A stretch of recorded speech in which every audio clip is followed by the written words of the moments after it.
어제 셋째 날입니다. 여전히 셋째 날인데 요한복음 1장이면 언제 가죠? 한 1년은 해야 되는데 제가 할 수 있는 한도 내에서 제가 말씀을 전하고 부족한 부분은 우리 목사님께서 채워주실 거라 믿습니다. 사실은 이 요한복음을 작년 1년 동안 저희 교회에서 제가 이 말씀을 전했습니다. 근데 여전히 1년 동안에 11장까지밖에는 못 나갔어요. 매 저녁마다 했는데 그 내용을 여러분들에게 전달하려고 이것은 이제 제가 어떻게 해서든지 좀 전해보려고 하는데 이게 너무 진짜 전하고 싶은 것은 많고 시간은 제약돼 있고 하다 보니까 다 다루지 못하는 부분에 대해서는 여러분들이 이해를 해주시고 살짝 나가는 것보다는 그 부분을 세밀하게 나가는 것이 훨씬 더 우리에게는 유익하다고 생각이 듭니다. 그래서 제가 여러분들에게 드리는 말씀들이 조금은 좀 더디다 이렇게 느끼시더라도 이제 여러분들이 그 속에서 의미를 찾으시고 또 그 안에서 또 은혜를 누리신다면 더할 나위 없이 이 시간들이 귀한 시간이 되리라 믿습니다. 오늘 셋째 날이죠. 첫째 날 여러분들 뭐 했는지 기억나십니까? 요한복음의 저자 누구요? 사도 요한에 대해서 저희가 살펴봤습니다. 그 요한이 노년에 펜을 들어서 교회에 글을 썼다면 그것은 굉장히 중요한 부분들이고 당시에 교회가 흔들리고 있는 상황 속에서 그 교회에 가장 필요한 부분들이 무엇인가를 그가 생각하고 그가 결정한 것은 예수님을 증거하는 것이다. 그것만이 유일하게 위기의 순간에 그것을 해결할 수 있는 유일한 방법은 그것이다라고 생각을 했고 그가 만난 예수님, 그가 알고 있는 예수님, 그 예수님을 힘있게 펜을 들어서 증거하게 됩니다. 결론은 그분이 하나님의 아들, 예수 그리스도는 하나님의 아들이시다라고 하는 이 부분이죠. 그 부분을 또 한 명의 증거자를 이제 기록하고 있죠. 그가 바로 어제 저희가 말씀을 나눈 누굽니까? 침례 요한이에요. 그 침례 요한이 느닷없이 나오지만 그 침례 요한도 주님을 증거합니다. 이미 복중에서부터 예수님을 알고 있었어요. 그랬던 그가 말씀을 연구하며 더욱더 예수님을 사모하게 되었고 주의 길을 곧게 하라고 보낸 광야에 외치는 자의 소리로 그는 서며 사람들로 하여금 주님께로 인도하는 인도자가 됩니다. 궁극적으로 그가 한 것은 결국은 예수님을 증거하는 또 다른 증거자였죠. 그가 증거한 부분들은 다 알고 있지는 못하지만 그러나 그가 알고 있는 범위 내에서 주님을 증거하였다라고 하는 사실을 어제 우리가 보게 되었습니다. 그런 과정 속에서 주체자, 주인이 누구인가를 알고 그 주인이 누구인지를 알면 내가 누구인지를 알게 될 것이고 내가 누구인지를 알게 되면 내가 가야 될 방향을 알게 된다는 거예요. 이 방향이 나의 무엇이 되는 거죠? 사명이 되는 거예요. 내가 가야 될 길, 그 달려갈 길을 가게 되는데 그 길은 주님을 알 때 그 길을 가는 거예요. 이 길을 간 한 사람이 있죠. 누구죠? 사도 바울이에요. 사도 바울도 주님을 알게 되니까 그가 달라졌잖아요. 그죠? 달라지고 그가 삶의 방향이 완전히 달라졌어요. 근데 이것은 주님을 만난 사람들이라면 동일하게 나타나는 경험이라는 것입니다. 그래서 이런 경험들을 오늘 이제 세 번째 말씀 속에서 우리가 좀 보게 될 텐데요. 오늘 말씀은 요한복음 1장 우리가 한번 찾아볼까요?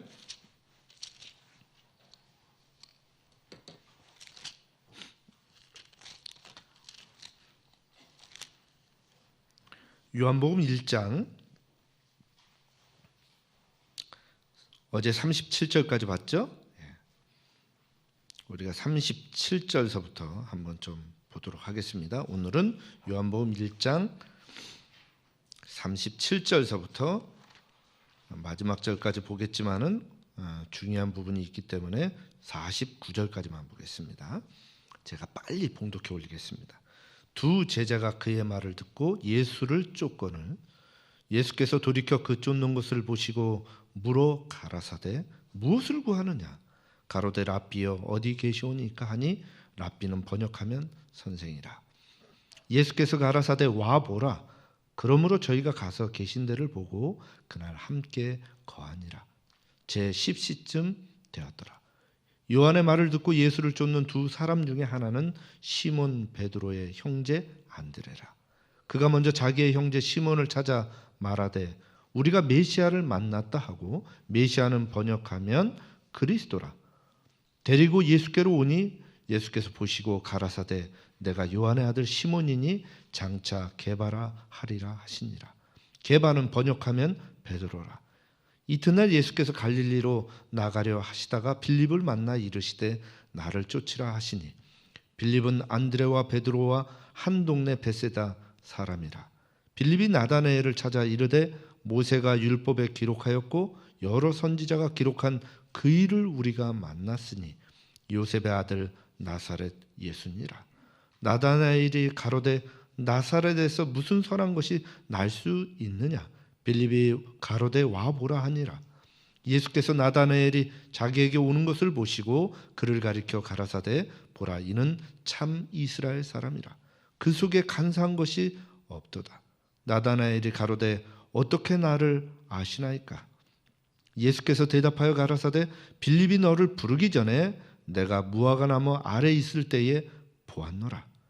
나다나엘이 대답하되 랍비여 당신은 하나님의 아들이시오 당신은 이스라엘의 임금이로소이다. 아멘. 오늘 내용은 요한복음 1장 37절서부터 나오는 말씀입니다.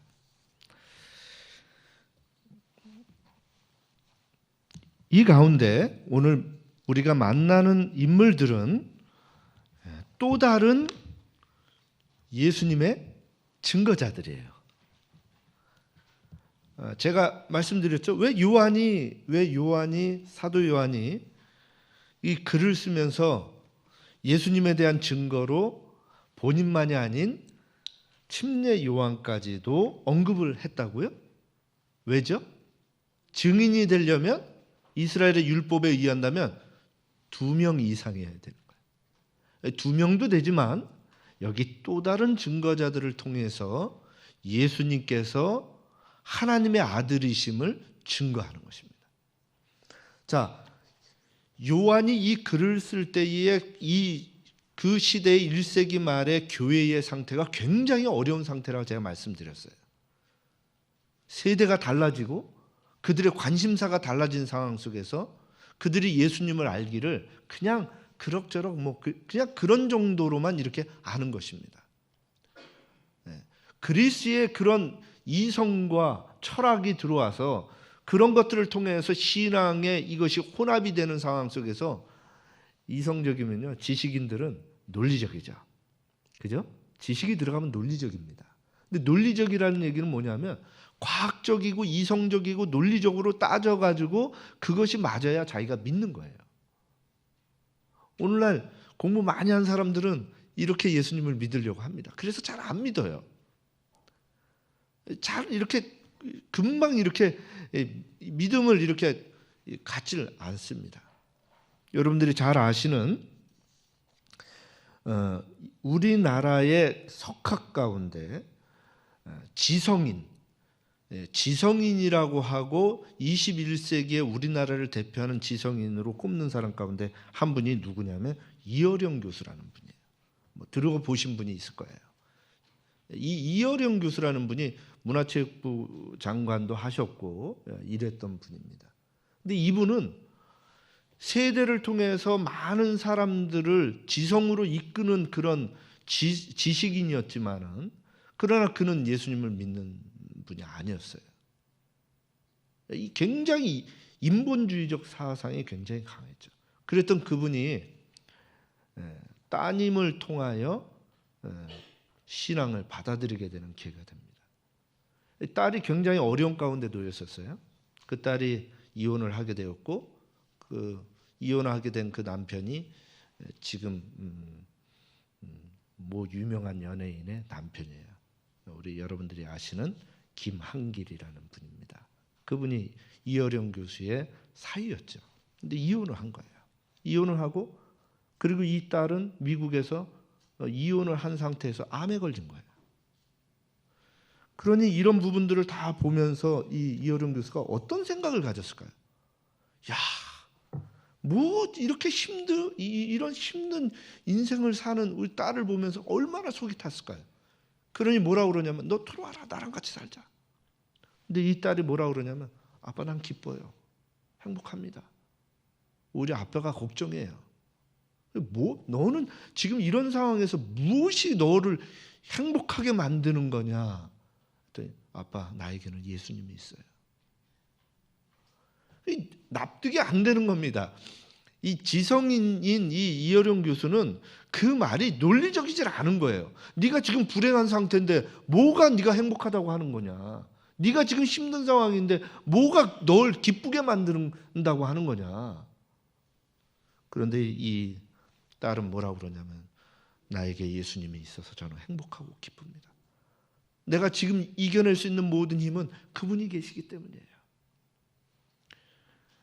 그런데 그런 이 딸이 행복하고 기뻐해야 하는데 점점 더 어려워지는 거예요. 점점 더 힘든 그런 상황으로 가는 것입니다. 나을 수 있는 방법이 없어요. 그런데도 불구하고 이 딸은 뭐라고 얘기하냐면 나는 겁나지 않습니다. 전혀 문제가 없어요. 나는 지금 이 상황이 만족스러워요. 이렇게 얘기하는 거예요. 아버지는 답답한데.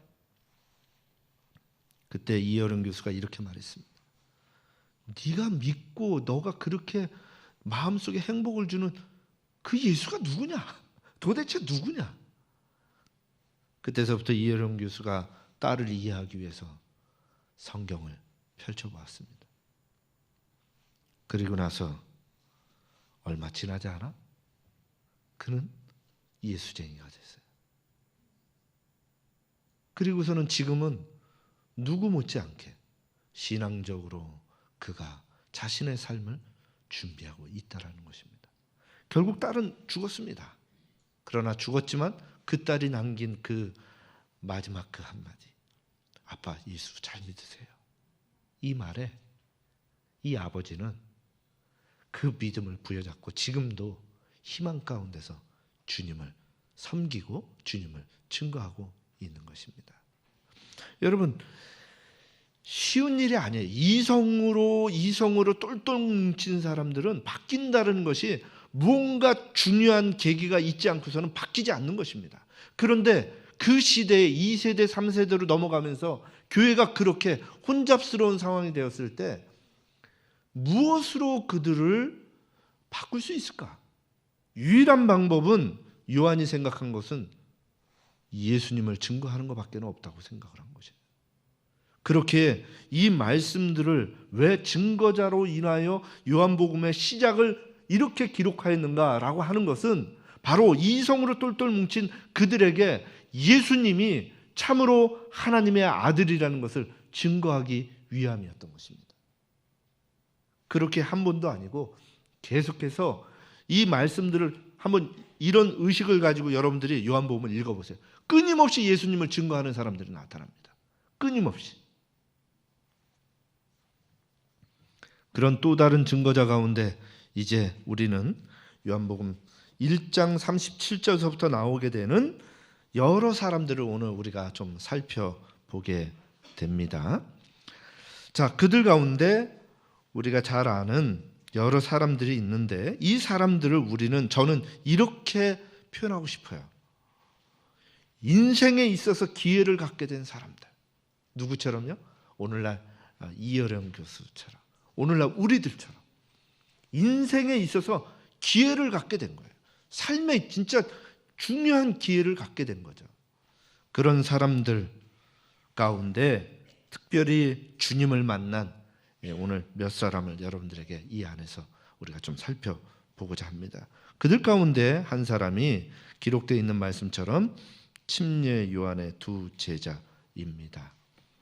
이 침례 요한의 두 제자라는 이 표현은 요한복음 1장 37절에 나오는데 이미 그 앞에 35절에 기록되어 있죠. 또 이튿날 요한이 자기 제자 중 두 사람과 함께 섰다가 예수의 다니심을 보고 말하되 보라 하나님의 어린 양이로다. 두 제자가 그의 말을 듣고 쫓았다. 이렇게 말씀하고 있습니다. 그의 말을 듣고 쫓았다.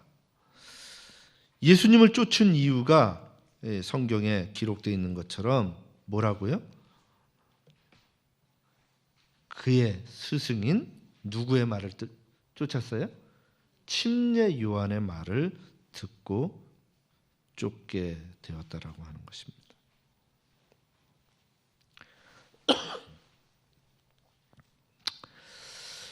여기에 나오는 이 두 제자 가운데 한 사람은 안드레라고 40절에 기록하고 있고요.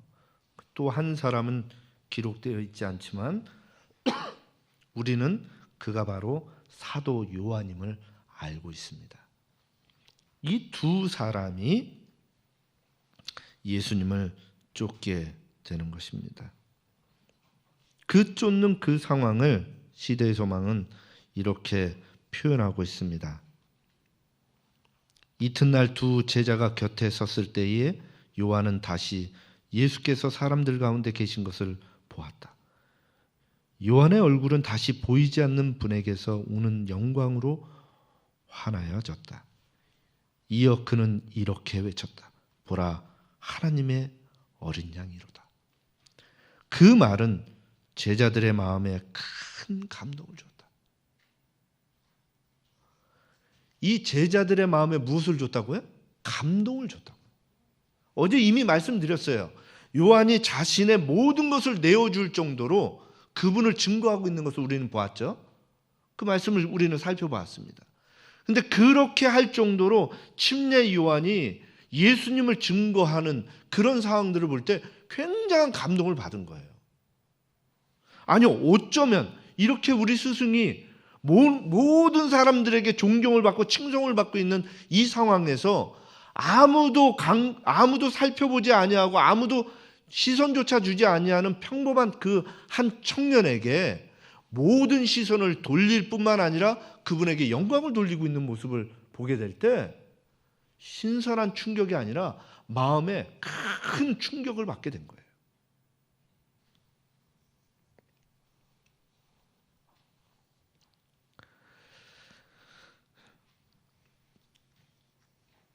그렇게 그들은요, 스승인 침례 요한이 여기 있는 말씀처럼 보라 하나님의 어린 양이다 라는 이 말씀을 듣고 뭐 했다고요? 쫓았다고요. 자, 어린 양이라고 하는 이 말은 어제도 제가 말씀드렸어요. 구약을 아는, 성경 말씀을 아는 사람들이라면 계시를 통해서 성소의 그런 모든 그 예식을 통하여 나타나는 그런 모든 내용들을 통하여 그들이 매일 드리는 제사 속에서의 양을 잡는 그 모든 것들을 통하여 무엇을 의미하는지 웬만한 사람들은 다 알고 있었다는 것입니다.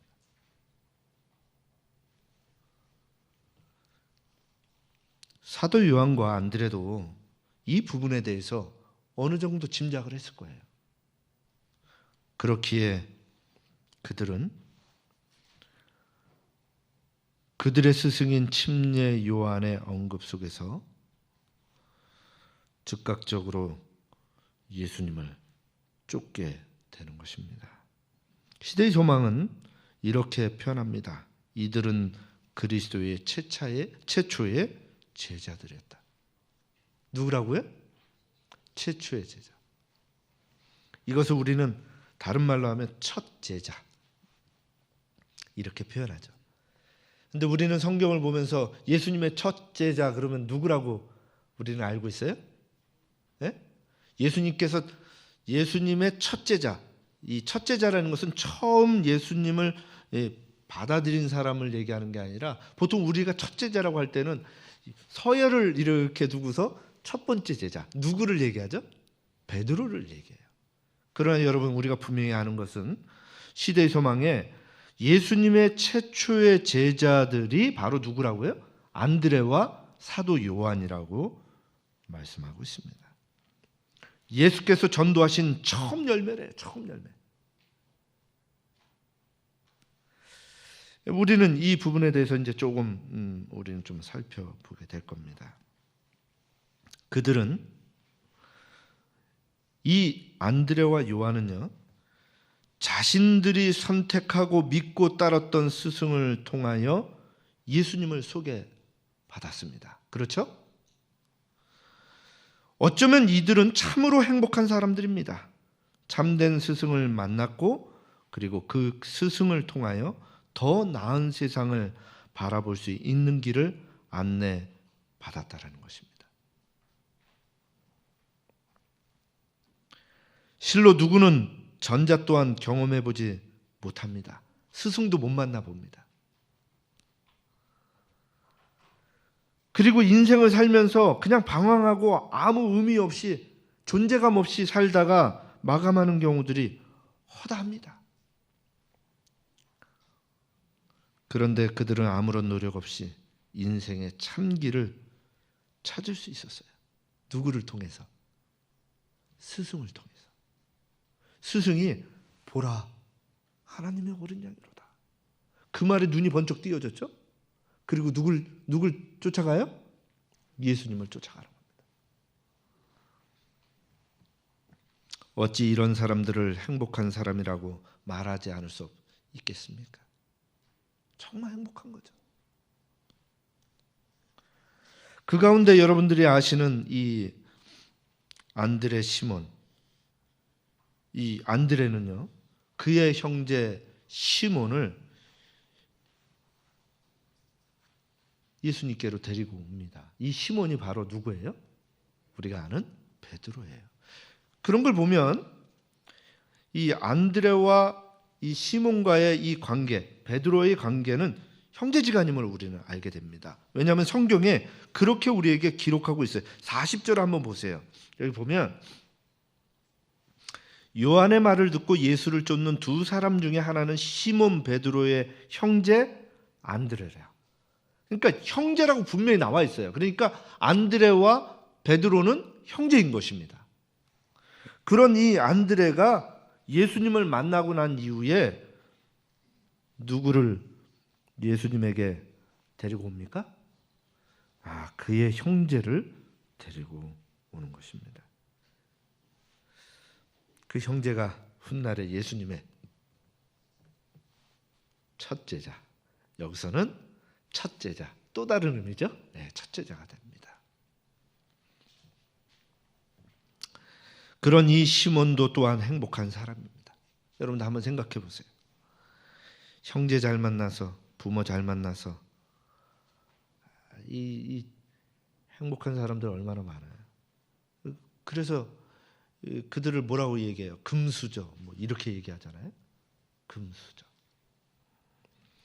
자신이 선택한 것도 아니고 그냥 물려받은 거예요. 부모가 만들어줬기 때문에 형제가 된 거죠. 너 나랑 형제해서 형제 된 거 아니잖아요.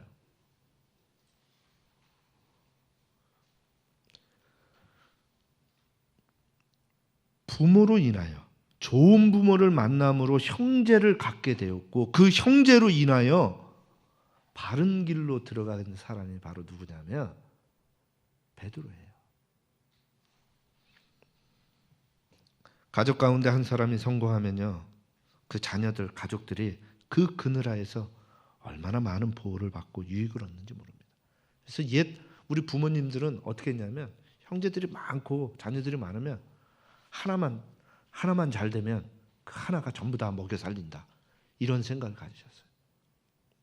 그래서 이게 형제가 많이 이렇게 있으면은 그 중에 제일 똘똘하다고 생각하는 하나를 딱 선택을 해서 밀어주든지 아니면 장남을 밀어주든지 이렇게 얘기합니다.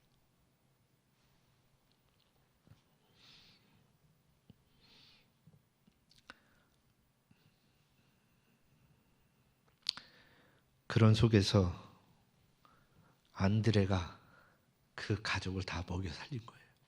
지금 베드로가 예수님을 만나는 데 있어서 이 안드레의 역할이 얼마나 컸는지 우리는 그것을 보게 됩니다. 안드레의 덕분으로 인생의 참기를 찾을 수 있었다라는 그 사실만으로도 시몬은 참 행복한 사람이에요. 좋은 형제를 둔 거죠. 형제들하고 여러분들 우애가 좋습니까? 한번 생각해 보세요. 어렸을 때는 뭐 우애가 좋을지 모르지만 점점 자라면서 형제들하고 그렇게 우애 좋은 이런 가족들을 잘 못 봐요. 재산 때문에 싸우고 뭐 이것 때문에 싸우고 저것 때문에 싸우고 그래서 안 보고 사는 형제들이 얼마나 많은지 몰라요. 그런데 여기 시몬과 안드레는 그런 관계가 아니었나 봐요. 또 다른 사람의 한 사람이 나옵니다. 성경에 기록되어 있는 또 다른 한 사람은 빌립이라는 사람입니다. 이 벳세다 사람 빌립이라고 표현되어 있는 이 빌립은 43절에 예수께서 갈릴리로 나가려 하시다가 빌립을 만나게 되죠. 그런데 이 빌립을 만나게 될 때 예수님께서 나를 쫓으라고 말씀하십니다. 자, 여러분들 한번 보세요. 요한과 안드레는 스승 때문에 어떻게 했어요? 스승이 가, 빨리 쫓아가 이렇게 됐죠. 그 다음에 시몬은 베드로는 형제가 야 빨리 와봐 해가지고 데리고 갔어요. 그런데 이 빌립은 어떻게 했어요? 예수님이 이리 와. 여러분은 이들 가운데 누구처럼 됐으면 좋겠어요? 빌립처럼 되면 좋겠죠. 근데 아무나 빌립이 되는 게 아니에요. 이 첫 제자도 그렇게 불려지지 않았다는 거죠. 주님께서 정말 사랑하는 사도 요한도 그렇게 불려지지 않았어요. 그런데 누가요? 빌립이 예수님이 그렇게 부르셨어요. 그런데 제가 왜 이렇게 부르셨는가 내가 이 예언의 신을 이렇게 쭉 읽으면서 제 나름대로 결론을 내린 게 있어요. 그게 뭐냐면 예언의 신에 기록되기를 예수님의 제자 12제자 가운데 가장 의심이 많은 사람이 누구라고 기록되어 있어요? 예? 도마라고 아시는 분들은 잘못 알고 있는 분들이에요. 이 시대의 소망을 여러분들이 읽어보시면 가장 의심이 많은 사람이 누구였냐면 빌립이었어요. 그렇기 때문에 예수님께서 그를 부르신 거예요. 그의 성향을 아시기 때문에 부르지 않고서는 오지 않는 거예요. 여러분들 의심 많은 사람들 그냥 이렇게 금방금방 이렇게 사람 믿고 이렇게 따라옵니까? 안 오죠. 그런데 빌립에게 예수님께서 직접 무엇 하셨어요? 와.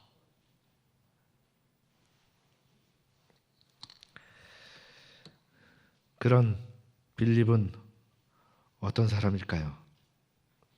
그 또한 행복자예요. 그죠? 행복한 사람이에요.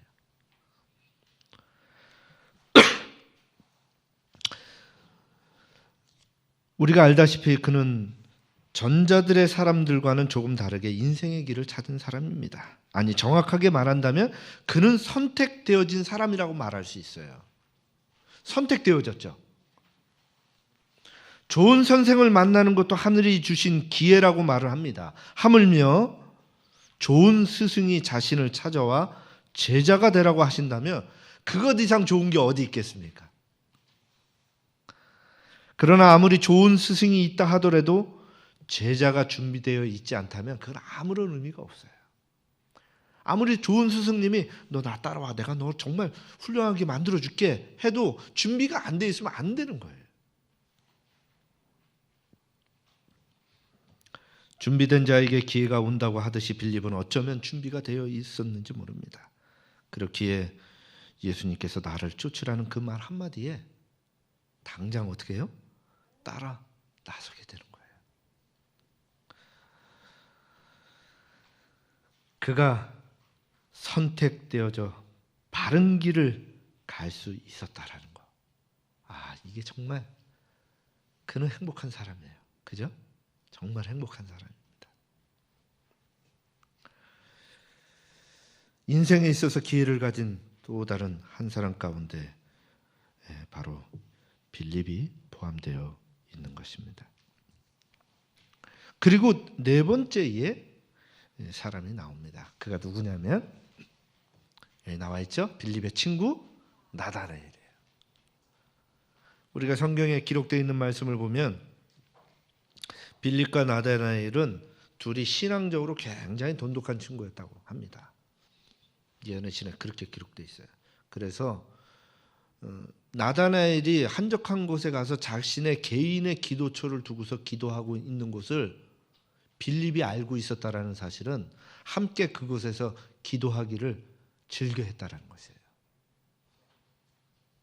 그래서 나다나엘이 한적한 곳에서 기도하고 있을 때 빌립이 찾아가죠. 찾아가서 야, 가보자.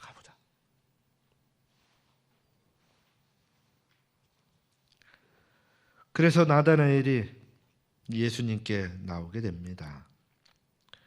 물론 그 과정 속에서 나다나엘이 여러 가지 얘기하죠. 어떻게 나사렛에서 선한 것이 나올 수 있느냐. 왜냐하면 성경을 깊이 연구하던 나다나엘이기 때문에 이 나다나엘은 예수님께서 어디서 태어날 줄 알고 있었어요. 예수님 어디서 태어나야 되죠? 성경의 기록상으로 본다면 어디예요? 베들레헴에서 태어나야 돼요. 그런데 나사렛 예수라고 말하잖아요. 이 말을 들을 때 이미 예언에 기록되어 있는 말씀 속에 그분이 아니기 때문에 무슨 나사렛에서 선한 것이 날 수 있느냐라고 이렇게 말한 것은 예언에 있는 그분이 아니다라는 그 뜻이에요. 그러니 나다나엘의 마음속에 예수님에 대한 부정보다는 예언에 기록되어 있는 성경 말씀에 기록되어 있는 이 말씀과 맞지 않기 때문에 그분에 대해서 받아들이지 않으려고 하였던 것이에요. 그런데 그럼에도 불구하고 빌립은 뭐라고 얘기하냐면 가보자 이렇게 얘기합니다. 46절에 빌립이 와봐라 가보자 이렇게 얘기하는 거예요. 가보자. 결국은 나다나엘은 예수님을 만나보게 되죠. 만났을 때에 그가 받은 충격은 엄청난 거였어요. 왜냐하면 그의 마음속에 하나님과 끊임없이 교통하면서 기도했었던 그 기도 내용을 예수님께서 보신 거예요. 그리고서 그것을 건드려 주신 거예요.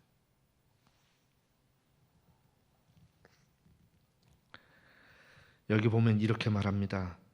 47절 예수께서 나다나엘이 자기에게 오는 것을 보시고 그를 가리켜 가라사대 보라 이는 참 이스라엘 사람이라.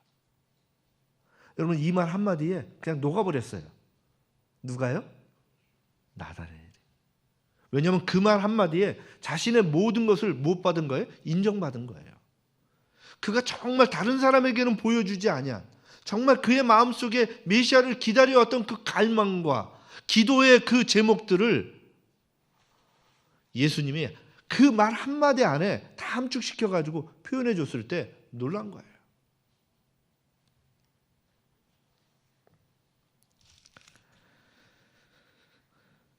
그렇게 그는 예수님을 만나게 되는 것입니다. 외로운 인생길의 동반자로서 믿고 의지할 수 있는 참다운 친구 한 사람만이라도 우리가 사귈 수 있다면 그는 결코 외롭지 않다라는 말이 있듯이 친구란 참으로 중요한 것입니다. 친구 따라 어디 간다고요? 강남 간다고 그러잖아요. 강남.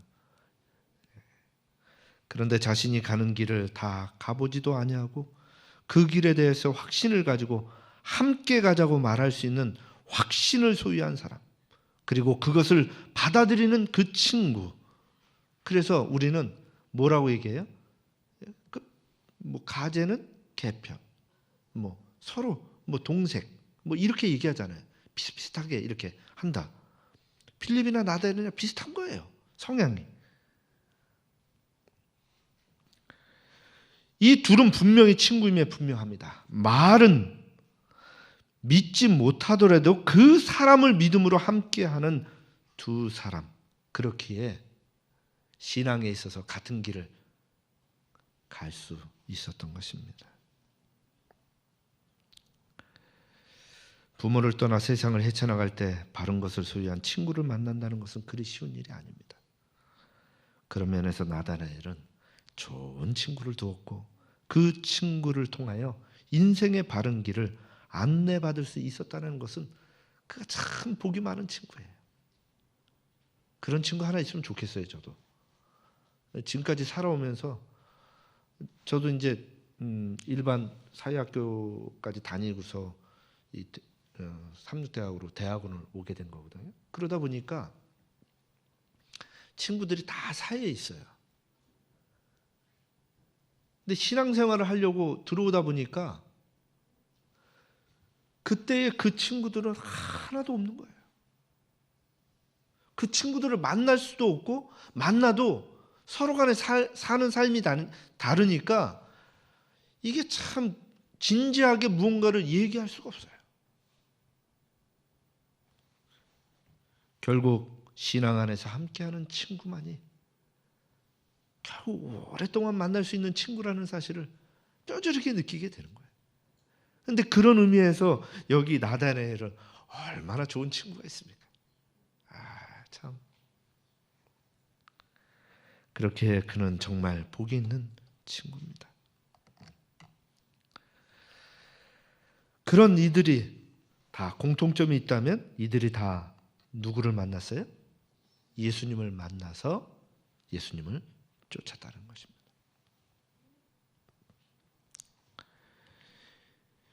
인생의 큰 가르침을 위하여 따르던 스승을 두었음에도 불구하고 왜 그들은 예수님을 쫓았을까요?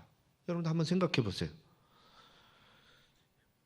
요한과 안드레는 그 당시에 모든 사람들이 추앙하고 있는 침례 요한을 스승으로 두고 있었어요. 그랬는데도 불구하고 예수님을 쫓은 것입니다. 이미 그들에게는 스승이 있었죠. 그 스승을 두었음에도 불구하고 왜 그들은 예수님을 쫓았을까요? 증언의 글은 이렇게 기록합니다. 항거할 수 없는 충동에 움직여 그들은 예수를 따랐다. 무엇 때문에요? 거부할 수 없는 무엇이 느껴져요? 이 안에서의 충동이 느껴지는 거예요. 여러분들 이것은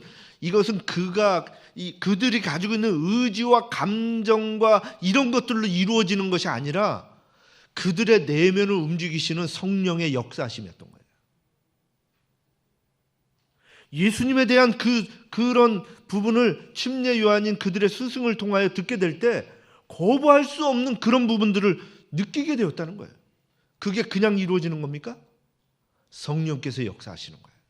성령께서 역사하시기 때문에 그들의 마음속에 어떤 마음이 들었냐면 스승께서 말씀하시는 저 젊은 청년을 따라가서 무언가를 좀 들어봐야 되겠다라는 그런 마음을 갖게 되었다는 거예요. 그것을 이렇게 표현하고 있어요. 이는 그와 더불어 이야기하기를 간절히 원하였기 때문이다. 누구와 대화하기를 원했어요? 예수님과 대화하기를 원했던 것입니다.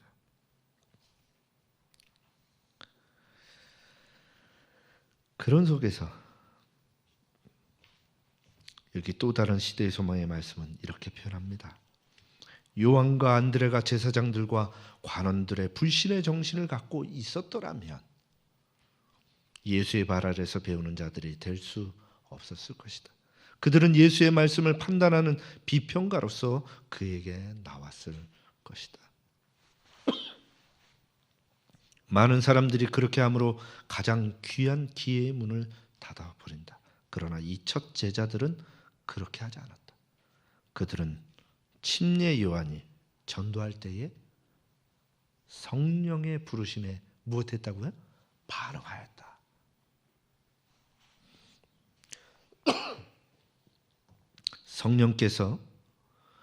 성령께서 감동하시고 이끄실 때 반응하지 않으면 아무 소용이 없는 거예요. 아무리 좋은 스승이 있어도 준비가 되어 있지 않으면 안 되는 것처럼 성령 하나님께서 그들을 이끄실 때 그들의 마음속에서 반응하지 않으면 끝나는 것입니다. 그런데 그들은요, 자신들의 스승이었던 침례 요한이 주님에 대한 증거의 외침을 듣게 될 때 감동을 받게 되고, 자신의 모든 것을 내어줄 정도의 가치를 가진 분으로, 자기보다 더 큰 분으로 증거하는 스승의 증거에 그들의 마음속에 성령의 감동하심으로 마음이 동요가 된 것입니다. 저분이 어떠한 분이길래 이렇게까지, 우리 스승이 이렇게까지 말씀하실까?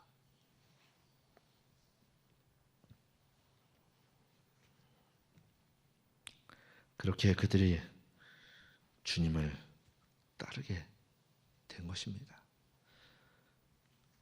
그런데요, 여러분, 주님을 따른다고 해서 그런 감동이, 여러분도 한번 보세요. 우리가 성령의 감동을 한번 받습니다. 그게 오래 가나요?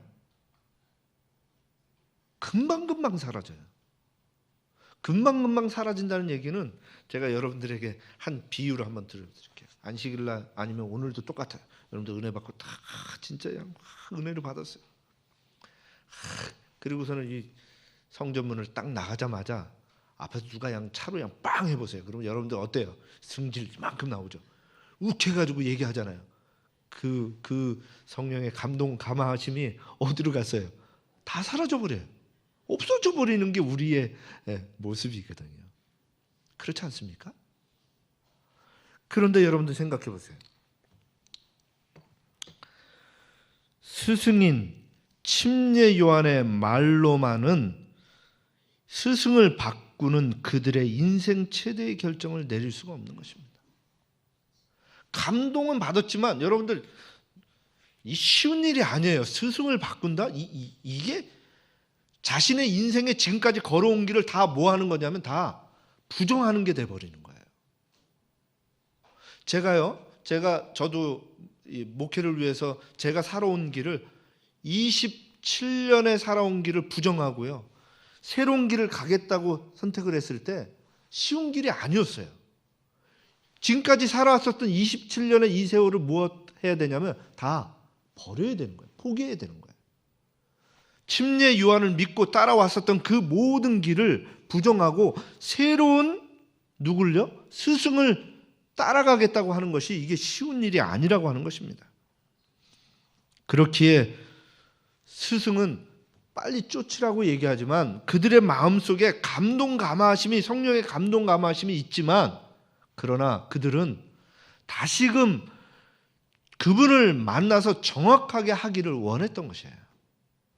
그래서 그들이 섬겨야 할 그분이 누구인지를 좀 더 자세히 알기 위해서 그분의 뒤를 따르게 되는 것입니다. 38절에 보면 이렇게 말씀합니다. 예수께서 돌이켜 그 쫓는 것을 보시고 물어 가라사대 무엇을 구하느냐? 가로되 라삐요. 뭐라 그래요? 어디 계시오니까? 무엇을 구하느냐라고 물었는데 그들이 무엇을 구하는지 알거든요. 예? 그런데 그들의 심령을 보고 예수님은 말씀하셨는데 그들은요, 동문서답을 하는 거예요. 어디 계십니까? 속을 보이려고 하지 않는 거죠. 속을 보이려고 하질 않아요. 그런데 여러분들 요한복음을 끊임없이 읽어보시면 예수님은 이미 그 속을 아시고 그들에게 속에 있는 것들을 직접적으로 물어보시는 경우들이 굉장히 많아요. 니고데모도 그렇고 사마리아 여인도 그렇고 끊임없이 그렇게 하셨어요.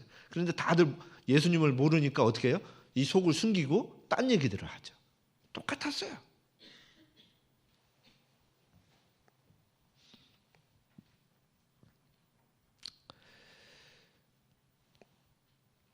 그들은요, 그분을 판단할 수 있는 모든 정보를 얻기 위하여 정말 따라갈 수 있는 분인가를 살펴보기 위해서 그들은 주님이 계신 곳을 보고자 쫓아가게 되는 것입니다. 보지 않고서는 믿지 못한다는 것이 인간의 심리죠. 그분이 누구이신지 알기 위하여 그들은 그분을 가까이에서 보기를 원했던 것입니다. 그래서 요한의 제자들은 주님께 이렇게 질문합니다. 랍비여, 어디 계시오니까? 선생님 어디 계세요? 어디에 계시나요? 우리는 뒤에 또 다른 사람을 나오죠. 그 가운데 한 사람이 나다나엘이에요. 여러분들 나다나엘을 한번 보세요. 사람을 판단하고 평가하는 데 있어서 나다나엘은 그 사람이 주거하고 있는 주변 환경을 굉장히 민감하게 봤어요. 왜? 예언에 기록되어 있기를 예수님은 메시아는 어디서 태어난다? 베들레헴에서 태어난다. 그래서 주거 환경을 굉장히 중요시 여겼죠. 그런데 요한과 안드레도 똑같은 거였어요.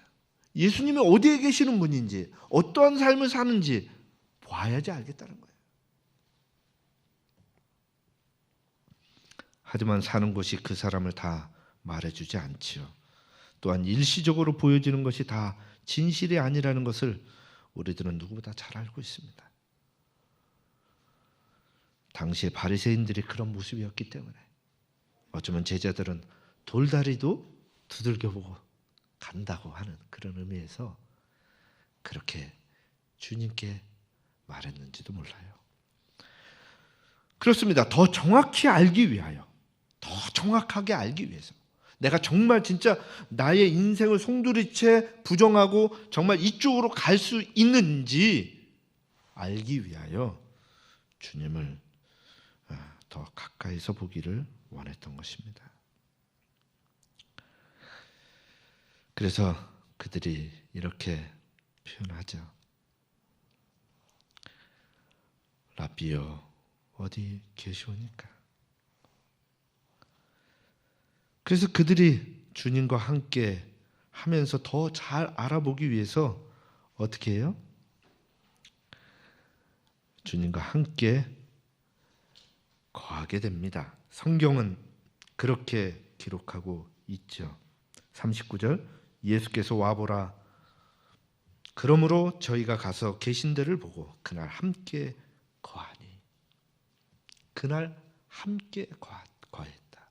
이 말은 그냥 거한 것이 아니라, 그냥 함께 있었다는 의미가 아니라 하룻밤 같이 생활했다는 거예요. 그리고 그 이튿날 주님과 동행하는 삶을 사는 것입니다. 그런데 거한다라고 하는 이 말 속에 우리가 정말 시대적으로 지금 살아가면서 우리가 상식적으로 깨닫는 것은, 우리가 사람을 바르게 아는 방법 가운데 하나가 뭐냐면 그 사람과 함께 생활해 보는 거예요. 그래서 여행을 같이 가보면 그 사람은 잘 안 돼요.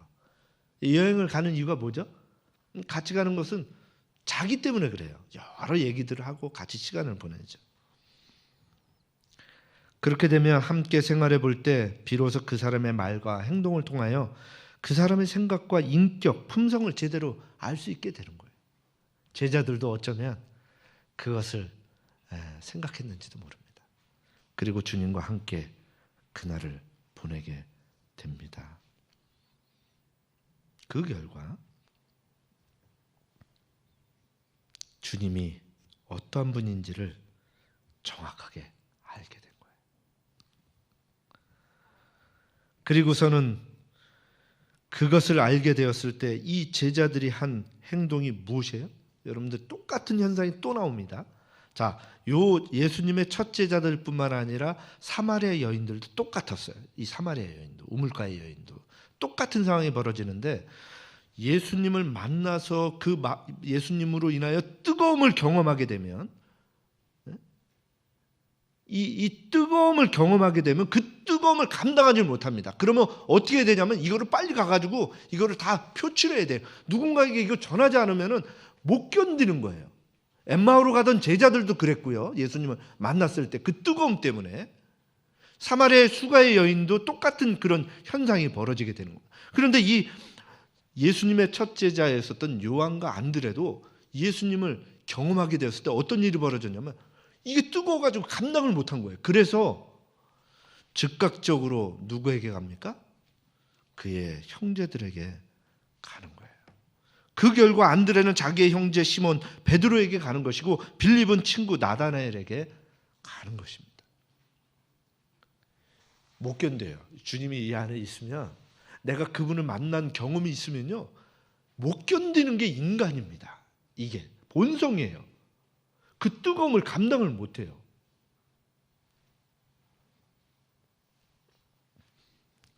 그들은 자신의 형제와 자신의 친구에게 가서 뭐라고 말하냐면 우리가 메시아를 만났다라고 말합니다. 율법에 기록된 그 일을 내가 만났다. 확신 없이는 그렇게 언급할 수 없죠. 그죠? 확신 없이는 그렇게 언급할 수가 없는 것입니다. 안드레가 먼저 자기의 형제 시몬을 찾아가서 말을 합니다. 그리고 빌립이 나다나엘에게 가서 말을 합니다. 여러분들, 이들이 이렇게 말을 하는 것은 우리가 가만히 생각을 해보면 안드레와 빌립은요, 자신들이 찾은 소중한 것을 제일 먼저 가장 소중한 존재에게 전해주고 싶었었던 거예요. 근데 안드레에게는 형제인 누구요? 베드로가 제일 먼저 생각이 난 거고, 빌립은 영적인 형제인 누구요? 나다나엘이 생각이 난 거예요. 그래서 그들이 마음속에 간직하고 있는 그분을 가가지고 전하기 시작한 거예요.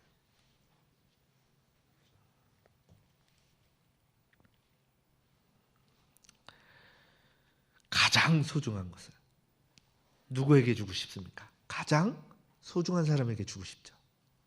저도 이제 이만큼 살아보니까 왜 저희 어머니가, 저희 부모님이 저를 키우실 때 맛있는 게 있으면 이렇게 해서 저에게 주셨는지 이제 조금 알 것 같아요. 집에 들어갈 때나 뭐 할 때 이렇게 음식을 좀 이제 좀 지나가다가 이렇게 맛있는 게 보이면 누가 생각나냐면, 누가 생각날까요? 가족들이 생각이 나는 거예요. 가장 소중한 것을 가장 소중한 존재들에게 제일 먼저 주고 싶은 그 심정으로 달려간 안드레와 빌립을 우리는 보게 됩니다. 어떻게 그들은 평범한 이 예수님을 반석 같은 절대적인 확신을 가지고 힘있게 그들에게 증거할 수 있었을까요? 어떻게? 어디서부터 이것이 비롯된 것일까요? 어떻게 그 하루 사이에 그들이 그렇게 변할 수 있었을까요? 그것은 바로 예수님과 그날 함께 거하면서 예수님을 직접 보고 경험하면서 그분을 알았기 때문입니다. 이게 굉장히 중요한 일이에요. 사도 요한이 예수님을 경험하고 자신이 경험한 것을 글로 기록하고, 침례 요한이 예수님을 경험한 그 부분들을, 말씀을 통해서 경험한 그 부분들을 증거하였듯이 예수님의 이 제자들도 하루지만 이 하루 사이에 진짜 만리장성을 쌓듯이 쌓은 것이에요. 그러면서 거하면서 예수님을 직접 보고 경험하면서 그분의 말씀을 듣게 되었을 때 그들의 마음이 뜨거워질 수밖에 없었어요.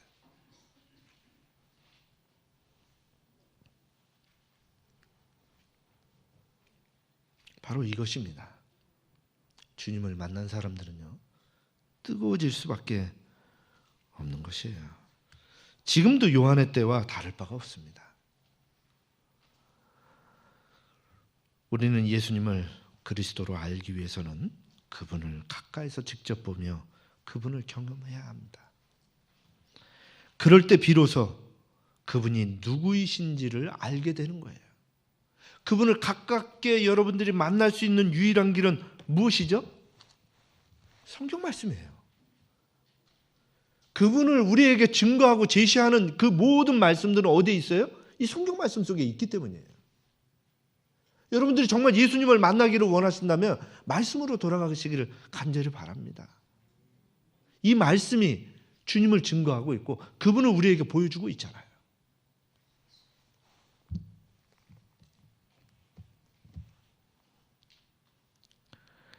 그렇게 우리도 다시 한번 우리가 그분을 정말 증거할 수 있는 그런 증거자가 되기를 원한다면, 그분의 백성이 되기를 원한다면, 그분을 따르는 사람이 되기를 원한다면 우리도 그분을 직접 가까이서 보며 경험해야 한다고 하는 것입니다.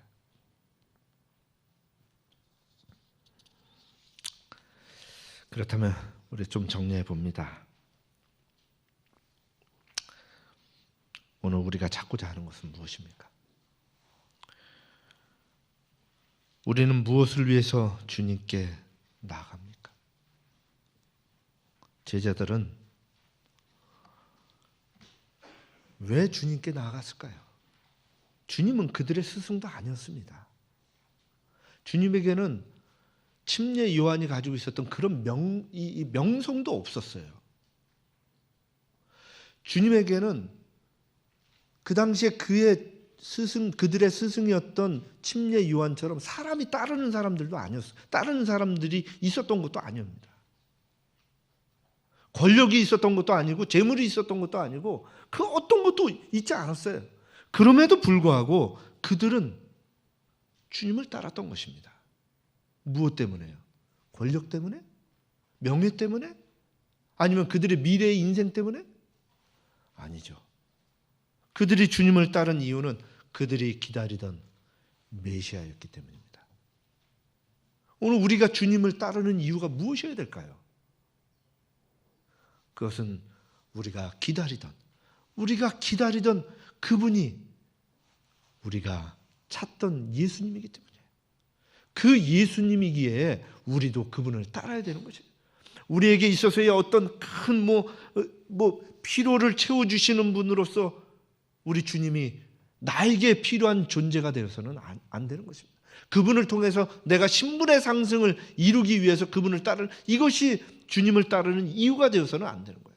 우리가 그분을 따르는 이유는 명확합니다. 무엇이죠? 그분이 우리의 구세주이기 때문이에요. 우리를 위해서 십자가에 달려 돌아가시고 우리를 위해서 지금도 저 하늘에서 중보하고 계시는 그분이시기에 우리가 그분을 따르는 것입니다. 그런 그분을 우리가 직접적으로 그분을 만나 뵙게 될 때에 우리의 마음이 뜨거워질 수밖에 없는 거예요. 그렇게 될 때 비로소 우리도 그분의 또 다른 증거자가 되는 것입니다. 여러분, 2000년 전에 주님을 증거했었던 수많은 사람들이 있었죠. 사도 요한도 그랬고 침례 요한도 그렇고 주님을 따르던 제자들도 그랬습니다. 오늘 이 시대를 살아가고 있는 지금도 주님을 따르는 백성들이라면 오늘 우리도 그분의 증거자가 되어야 함을 기억하게 되시기를 간절히 바랍니다. 여러분들 증거하시기 위해서는요, 먼저 무엇 해야 된다고요? 주님을 경험해야 되는 거예요. 주님을 만나는 경험이 있어야 되는 거예요. 그분을 만나는 경험이 없으면 절대 안 되는 것입니다. 여러분 이미 봤잖아요. 직접적으로 그분을 경험해야 돼요. 그분을 통하여 내가 뜨거움을 느낄 때 그분을 전할 수 있는 거예요. 그것은 지식으로 전하는 것이 아니면 우리는 사도 요한을 통해서 봤죠? 그가 철학과 논리와 이런 것을 통해서 그 당시에 살아갔었던 그 지성인들이었던 그 사람들에게, 교회에 있는 그 사람들에게 복음을 전하지 않았어요. 그들에게 전한 것은 그가 경험한 예수님을 전한 것이죠. 오늘 여러분들에게 주님은 어떤 분이십니까? 여러분이 경험한 주님이 돼야 돼요. 그렇게 될 때 우리는 비로소 그 주님으로 인해서 우리도 그분의 증거자가 될 수 있다라고 하는 것입니다. 사랑하는 성도 여러분, 오늘 이 시대를 살아가는 우리들에게 주님이 요구하고 있는 것이 있다면 우리도 그분의 증거자가 되라는 초청입니다. 와보라. 경험하시고 그리고 그분과 함께 하시고 그리고 그 뜨거움에 못 이겨서 나아갈 수 있는 우리 모두가 되기를 바랍니다. 우리 다 같이